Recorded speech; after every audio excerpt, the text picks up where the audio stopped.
यहाँ के लोगों की खुसूसियात के बारे में तस्करा किया है। उनमें से बाज़ का मैं आपकी खिदमत में बाज़ को अर्ज़ करता हूँ।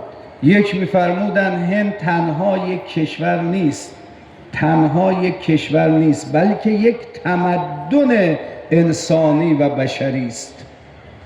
अज़ीज़ान मोहतरम रहबर मुअज़्ज़म फरमाते थे कि हिंदुस्तान सिर्फ एक मुल्क नहीं है बल्कि वो तमद्दुन और सिविलाइजेशन का गहवारा है।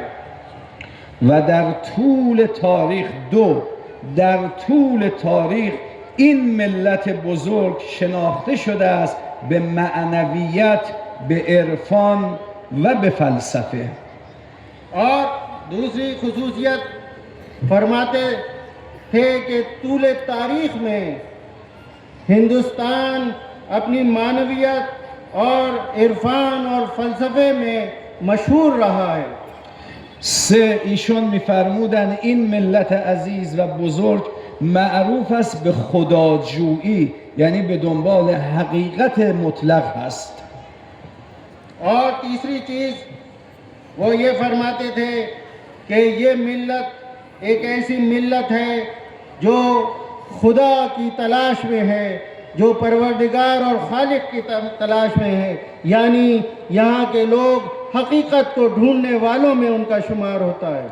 و چهارمین مسئله که مسئله بسیار مهمیه این است که در طول تاریخ چند هزار سال این کشور شناخته شده است به یک زندگی مسالمت آمیز، کوگزیستنس.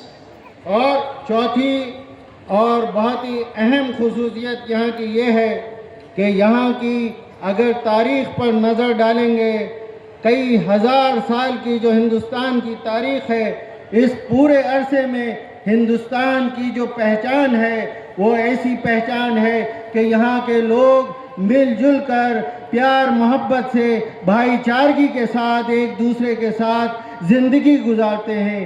पीसफुल को एग्जिस्टेंस की मिसाली मुल्क है हिंदुस्तान। ما ملاحظه میکنیم، مشاهده میکنیم که برادران عزیز ما مسلمان ما، شیعه، اهل سنت و همچنین هندو، سیک، مسیحی، جائین و دیگران همه با هم به صورت یک زندگی شرافتمندانه و مسالمت آمیز با هم دارن زندگی میکنن و این بهترین الگو برای یک جهان پیشرو و پیشرفته هست.